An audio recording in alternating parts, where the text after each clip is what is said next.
আর ভাই ওয়েদারটা কি লাগছে ভাই, সেটা ভাঙা লাগছে। আকাশটা পুরো একদম ঘন কালো মেঘ করে রয়েছে, যখন তখন ঢালবে। এইদিকে পুরো একদম আম গাছ, কচু গাছের জঙ্গল ভাই। বহুদিন পর ভাই এরকম একটা ভাই রাস্তা দেখলাম, চারিদিকে একদম পুরো সবুজে ঘেরা, ওপরে এরকম মেঘ করেছে। কি রে ভাই, সামনে রাস্তা আছে তো?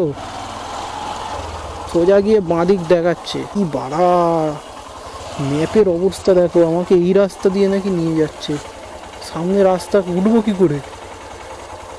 সুরের বা এরকম ভাই এলো পাতারি ঢুকিয়ে দিলে মটকা প্রচুর গরম হয়ে যায়। কিন্তু যাই হোক ভাই, আবার সেই বিউটিফুল পরিবেশের মধ্যে দিয়ে আবার আমাকে ব্যাক করতে হচ্ছে। হেবি সুন্দর লোকেশন ভাই। এই ফুকোর মধ্যে দেখো ভাই আরও একটা ছোট্ট গাছ উঠেছে।